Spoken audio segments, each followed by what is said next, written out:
பொல்லாப்புக்கு நான் அஞ்ச மாட்டேன். மரண பள்ளத்தாக்கில் நடந்தாலும் பொல்லாப்புக்கு நான் அஞ்ச மாட்டேன். இயேசு என்னோடு கூட இருப்பாரே, அவர் கோலும் தடியும் என்னை தேற்றும். இயேசு என்னோடு கூட இருப்பாரே, அவர் கோலும் தடியும் என்னை தேற்றும்.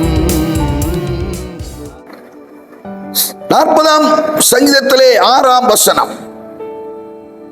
பலியையும் காணிக்கையும் நீர் விரும்பாமல் என் செவிகளை திறந்தீர். சர்வாங்க தகன பலியையும் பாவ நிவாரண பலியையும் நீர் கேட்கவில்லை. இன்றைய மன்னாருடைய தலைப்பு நம் செவிகளை திறந்தருளும் கர்த்தர். செவிகளை திறந்தருளும் கர்த்தர். ஏசியா 50ஆம் அதிகாரத்திலும் கூட 4ஆம் வசனம் சொல்லுகிறது, கற்றுக்கொள்வோர் கேட்கிற விதமாக நம் செவியை கவனிக்க செய்கிற ஆண்டவராகிய கர்த்தர் நம்முடைய ஆண்டவர். கற்றுக்கொள்வோர் கவனித்து கேட்கிறது போல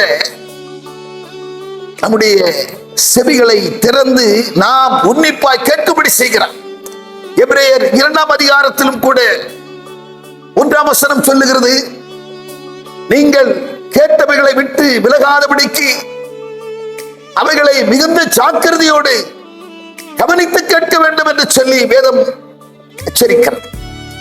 எனவே என்னை கேட்கிற அருமையான தேவச்சனமே, செவிகளை ஆண்டவர் திறந்துகிறது எதுக்காக என்று சொன்னால் அவருடைய வார்த்தைகளை நாம் கேட்க வேண்டும் என்பதற்காக.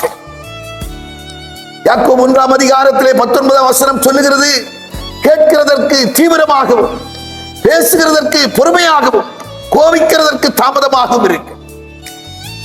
பேசுகிறதற்கு பொறுமையாகவும் கேட்கிறதற்கு தீவிரமாகவும், கேட்கிறதற்கு தீவிரமாக இருக்க வேண்டும் என்று சொல்லி எதை குறித்து சொல்லப்பட்டிருக்கிறது என்று சொன்னால் தேவனுடைய வார்த்தைகளை, அவர் நமக்கு கற்பிக்கிற, அவர் நம்மோடு பேசுகிற வார்த்தைகளை நாம் என்ன செய்ய வேண்டுமா? கேட்கிறதிலே தீவிரமாக இருக்க வேண்டும். அப்படி தீவிரமாக தேவனுடைய வார்த்தைகளை நாம் கேட்டு அதன்படி செய்யும் போது அவருடைய பிள்ளைகளாய் நாம் மாறுகிறோம்.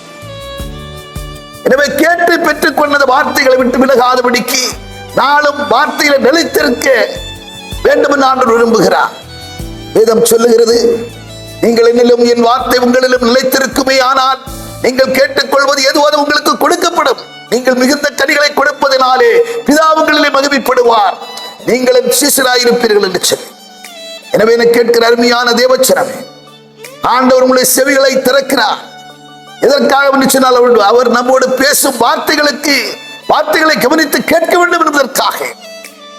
கவனித்து கேட்போம், அந்த வார்த்தையின்படி நடக்க நம்மை ஒப்புக் கொடுப்போம். நிச்சயம் நம்மை கொண்டு பெரிய காரியங்களை செய்வார். நாம் ஜெபம் பண்ணுவோம். பரலோக பிதாவே, நாங்கள் துதிக்கிறோம், ஸ்தோத்தரிக்கிறோம். ஆண்டவரே, செவிகளை திறந்திருக்கிற எங்கள் அன்பின் தகப்பனே, உம்முடைய சித்தம் செய்ய எங்களை ஒப்புக் கொடுக்கிறோம். ஆண்டவரே, கேட்கிறவர்களாய் மாத்திரமல்ல கை கொண்டு நடக்கிறவர்களாக நாங்கள் காணப்பட வேண்டுமே. ஆண்டவரே, யாக்கோபு 1ஆம் அதிகாரத்திலே 22ஆம் வசனம் சொல்லுகிறது, அல்லாமலும் நீங்கள் உங்களை வெஞ்சியாதபடிக்கு கேட்கிறவர்களாய் மாத்திரமல்ல அதை கை கொண்டு நடக்கிறவர்களாய் காணப்பட வேண்டும் என்று சொல்லி வார்த்தையின்படியாக கை கொண்டு நடக்கிறவர்களாக ஆண்டவரே ஒவ்வொருவரையும் உருமாற்றும்படியாக கர்த்தர் படி ஜெபிக்கிறோம். பொறுப்படுத்தும் இயேசு கிறிஸ்து நாமத்தில் ஜெபிக்கிறோம் நல்ல பிதாவே, ஆமென்.